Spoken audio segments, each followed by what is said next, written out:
पूरा आप लोगों को पढ़ लेना है। ये पाठ की शुरुआत में जो दिया है आपको, वह आपको पढ़ लेना है।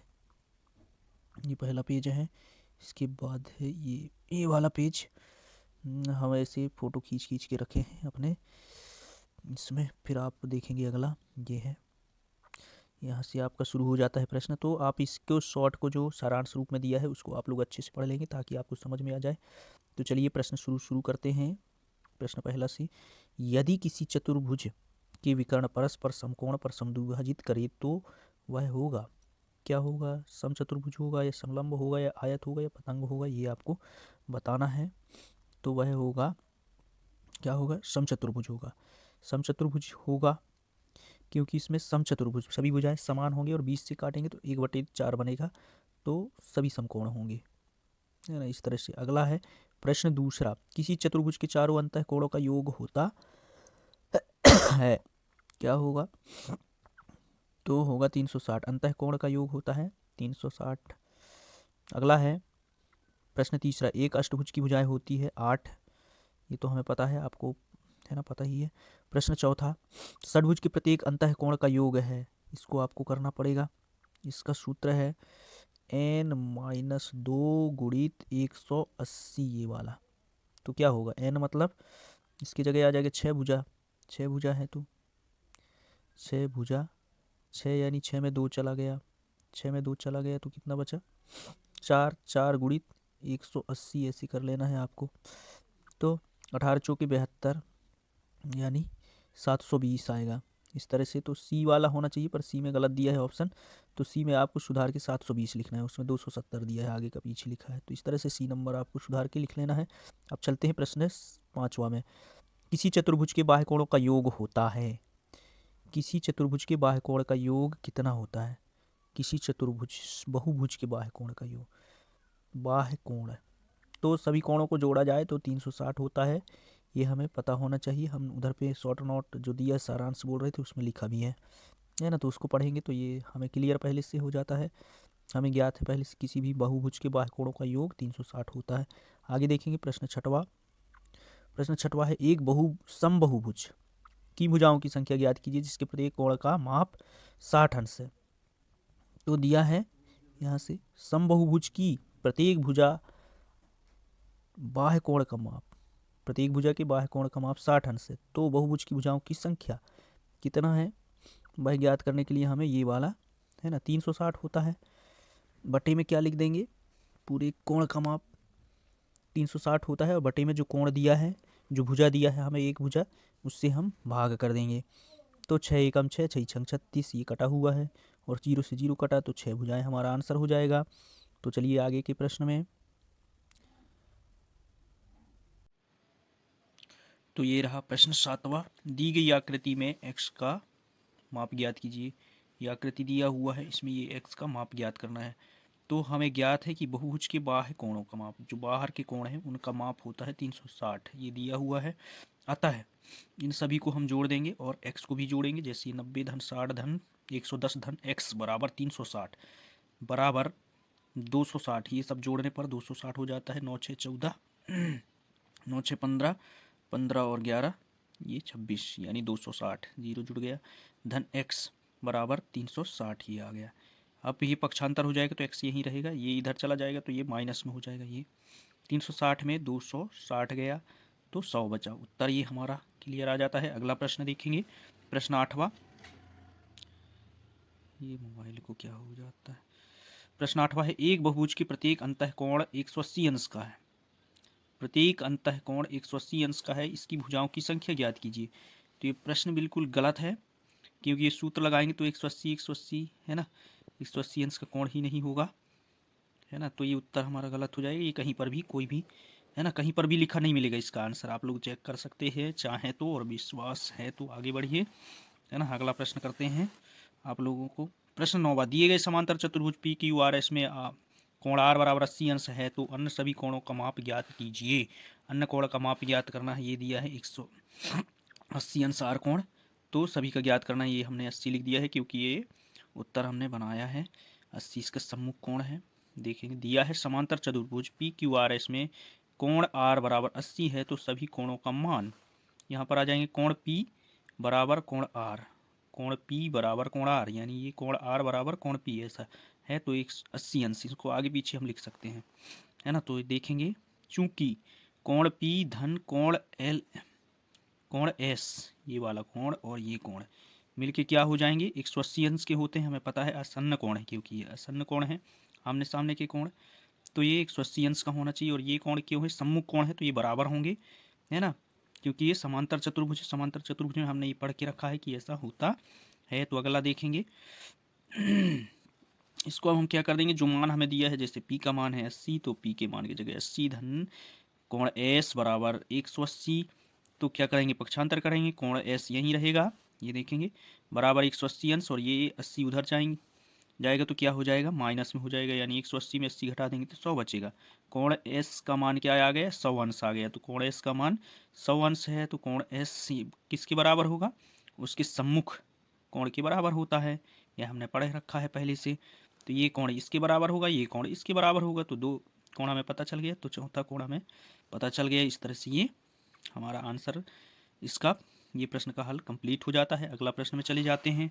अगला प्रश्न है प्रश्न 10वां, किसी समबाहुभुज के बाह्य बहिष्कोण का अंतःकोण से अनुपात 1/4 है। फिर से प्रश्न देखेंगे, प्रश्न समझ में आएगा तभी सवाल आप लोग अच्छे से समझेंगे। किसी समबाहुभुज के बहिष्कोण यानी बाह्य कोण का और अंतःकोण का अनुपात 1/4 है। बाह्य मतलब जैसे 1 हुआ, तो अंतः का कितना है, 4 है, यानी इतना का अनुपात। इस बहुभुज की भुजाओं की संख्या ज्ञात कीजिए। बहुभुज की भुजाओं की संख्या बताना है। तो माना बहुभुज के बाह्य और अंतः कोण का मान x है 1, तो 4x हो जाएगा। x यानी 1 और ये 4x है ना, 4 गुना में अंतर हो गया। तो क्या होगा, x धन 4x बराबर 180 अंश होता है। जैसे कि हमने कोई भी बहुभुज बना लेते हैं, उसका बाह्य कोण निकलेगा और अंतः कोण। जैसे ये वाले में चले जाते हैं, ये जो हमने पढ़ा है अभी, ये चित्र, ये बाह्य कोण हो गया और ये अंतः कोण हो गया। इसमें देखेंगे अच्छा से दिख नहीं रहा है, तो इस दोनों कोण का मान कितना होना चाहिए, 180 अंश होना चाहिए। कितना होना चाहिए, 180 अंश होना चाहिए, यही बोला गया है। तो 180 अंश है, ये हमें ज्ञात है। तो x धन 4x बराबर कितना आ जाएगा, 5x, दोनों जुड़ के। और 180 अंश 5 कहाँ चला जाएगा, बटे में, तो 5 एकम 5, 5 तिया 15, कितना बचा यहाँ पर, 3 बचा, तो 30 हो गया, तो 5 का 30 यानी 36 अंश। कितना आ गया x का मान, 36 अंश, यानी x का मान कितना आ गया, बाह्य कोण का 36 अंश आ गया। तो भुजाओं की संख्या, बाह्य कोण का माप कितना हो जाता है, 360 अंश होता है। बाह्य कोण का पूरा माप योग सभी भुजाओं, सभी कोणों का माप बटे एक भुजा, एक बाह्य कोण का माप, तो उससे हम भाग दे देंगे, तो कितना आ जाएगा, 36 एकम 36, 36 शून्य में शून्य, तो 10 भुजाएं। कितना आ गया, 10 भुजाएं। इसी तरह से प्रश्न 11वां, दिए गए समांतर चतुर्भुज में x और y का मान ज्ञात कीजिए। तो हम चले जाते हैं प्रश्न के हल में आगे। तो अगला है, देखेंगे चित्र में 6y बराबर 180 अंश, क्योंकि ये क्या है, समांतर चतुर्भुज, समांतर दिख रहा है आपको, तो क्या होगा, ये सम्मुख कोण बराबर होना चाहिए। 6y बराबर कितना होना चाहिए, 120 होना चाहिए। अरे गया गया गया दिख, हाँ 120 अंश हमें ज्ञात है, लिखा है सम्मुख कोण है, ये लिख दिए हैं पहले से। तो y बराबर क्या हो जाएगा, 6 बटा में चला जाएगा, 6 एकम 6, 6 दूनी 12, तो 20 अंश आ जाएगा, क्योंकि ये शून्य से 6 शून्य में शून्य, तो y बराबर 20 आ गया। अब अगला देखेंगे, तो हमारा y का मान ज्ञात हो गया। अब देखेंगे 120 धन 5x धन 10 लिखा है, क्यों लिखा है, 5x धन 10 लिखा है। ये 120 कहाँ है, ये सम्मुख कोण है। तो सम्मुख कोण आसन्न कोण संपूरक होते हैं, आसन्न कोण यानी सामने के कोण संपूरक होते हैं। ये समांतर चतुर्भुज का नियम है, आप लोग शुरू में पाठ के पढ़ सकते हैं, वो दिया हुआ है। अगला देखेंगे 5x, ये 5x है, अचर संख्या एक तरफ, चर संख्या एक तरफ, 5x 10, और ये क्या है, 10 और 120 जुड़ गया तो 130। अब ये चला जाएगा इसमें इधर पर, तो ये माइनस में पक्षांतर में हो जाएगा। 130 180 में घटेगा तो 50 बचेगा। 5x बराबर 50, यानी 5 फिर बटे में चला जाएगा और 50 यहाँ पर रहेगा, तो 5 एकम 5, 5 एकम 5, 5 शून्य में शून्य, यानी 10 आ जाएगा। x बराबर कितना आ जाएगा, 10 अंश आ जाएगा। यहाँ पर गलत लिख दिया गया है, 5, हाँ पदम 50 हो रहा है, पदम 50 यानी 10 अंश ही आ रहा है, ठीक है। 10 अंश ही आएगा। ये गलत लिख गया है, इसको 10 कर लेंगे, यहाँ पर 10 अंश आ जाएगा। अगला प्रश्न में चले जाते हैं, प्रश्न 12वां। कहीं और देखो, कहीं और लिखो वाला काम। प्रश्न 12, नीचे दिए गए समलंब चतुर्भुज पी क्यू आर एस में x का मान ज्ञात कीजिए। अब x का मान ज्ञात करना है, देखेंगे तो इसको देखेंगे, जो समांतर समलंब चतुर्भुज जो दिया गया है, x धन 40 धन x धन x ऋण 20, x धन 40, ये देखेंगे x धन 40 धन x ऋण 20, यही लिखा हुआ है। आसन्न कौन है, तो संपूरक होंगे, यानी 180 अंश के होंगे दोनों मिल करके। तो 2x, x और x जोड़ दिए, धन धन वाले हैं, तो 2x हो गया, धन 40 में 20 चला गया तो 20 बचा, बड़ी संख्या में धन का चिन्ह है इसलिए धनात्मक रहेगा, बराबर 180। पक्षांतर करेंगे, 2x यहीं पर है, 20 180 में घट जाएगा तो कितना होगा, 160 बचेगा ये। तो 2x बराबर 160 और 2 बटा में चला जाएगा 160 के, 2 एकम 2, 2 अट्ठे 16 होता है, 2 शून्य में शून्य, तो x बराबर 80 अंश आ जाएगा। यही हमें ज्ञात करना था। अगला चले जाते हैं, अगला प्रश्न में आप वीडियो को पोस्ट करिए और रोक करके देखिए, है ना, वीडियो जरूर समझ में आएगा। प्रश्न 13, एक सम अष्टभुज के प्रत्येक कोण का माप ज्ञात कीजिए। यही प्रश्न आपके उधर पर दिया था, जो प्रश्न हम नहीं समझाए हैं आप लोग मिलान कर लीजिएगा, है ना, ऐसा प्रश्न दिया रहना चाहिए। प्रत्येक कोण का माप, तो ऐसा सूत्र लगता है उसमें, तो प्रत्येक अंतः कोण का माप बराबर n-2 गुणित 180 बटे n-2 बटे n गुणित 180 अंश। n का मतलब होता है भुजाओं की संख्या, तो यहाँ पर भुजाओं कितने दिए, अष्टभुज यानी 8, तो बटे में 8 -2 दिया है यहाँ पर सूत्र का, 180 अंश गुणा में।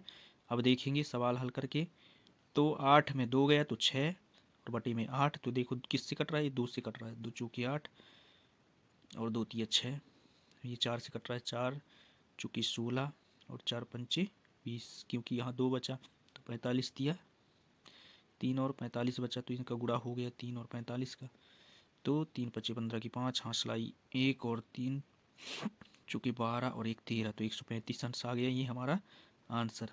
प्रत्येक कोण का माप कितना है, 135 अंश। अब अगला प्रश्न में चले जाते हैं। इस तरह से आप लोग सवाल को रोक के ही देखें ताकि आप लोगों को अच्छे से समझ में आ जाए। प्रश्न 14, दिए गए आयत में पी ए आई आर में कोण ए आर आई, कोण ए आर आई, कोण आर पी आई ऐसे करके चेक करेंगे तो समझ में आएगा। और कोण पी आई ए ज्ञात कीजिए, पी ए आई, ये वाला पी ए आई। माना आयत, क्या है, आयत दिया है, आयत का कोण ए बराबर x धन 35 बराबर 90 अंश। क्यों दिया है, क्योंकि ये समकोण पहले से ही बना है, देखेंगे आप लोग रेखा खींचा है, यानी ये 35 अंश है तो ये कितना होगा, है ना, 90 अंश बनाने वाला कोण होगा 35, और ये इस क्या होगा, ये पूरा कोण होगा इसका 90 अंश का। तो क्या कर देंगे, पक्षांतर करते हैं, देखो x इधर आ गया 90, 90 में 35 गया तो 55 अंश, ये वाला कोण कितना आ गया, 55 अंश। तो ये एकांतर कोण है किसके, ये r के, तो कोण r बराबर कोण x, इसको हमने माना x मान लिया था, है ना, यहाँ लिखा नहीं है जगह कमी के कारण, तो x है तो बराबर 55 अंश एकांतर कोण है। आगे देखेंगे ए आर आई, कोण A R I, A R और ये आई क्या है, 55 अंश है, ये लिख दिए। अब देखें कोण आर पी आई, कोण आर पी आई किसके बराबर हैं, R A I, R A आई के बराबर है 35 अंश, तो ये भी कितना होगा, 35 अंश होगा, ये पी वाला, ये भी क्या होगा, 35 अंश। एक ही आधार पर बने कोण है, कहाँ पर बने हैं, ये एक ही आधार पर बने हैं। तथा कोण P I A, P I A, P I और ये ए, कहाँ पर कोण बना, पी, यहाँ से देखेंगे क्या लिखा है, कोण पी आई ए, ये वाला, मतलब ये वाला कोण की बात चल रहा है। अब देखेंगे कोण आर पी आई, कोण आर पी आई, ये वाला कोण, ये वाले कोण है, बराबर कितना हो जाएगा, 35 अंश। क्या हो जाएगा, 35 अंश, क्योंकि ये एक अंतर कोण है। इस तरह से हमें ज्ञात करना था, इसको रोक करके देखेंगे तभी समझ में आएगा। अगला प्रश्न है प्रश्न 15, एक चतुर्भुज के 3 कोण बराबर हैं, एक चतुर्भुज के 3 कोण बराबर हैं और चौथे कोण का माप दिया हुआ है।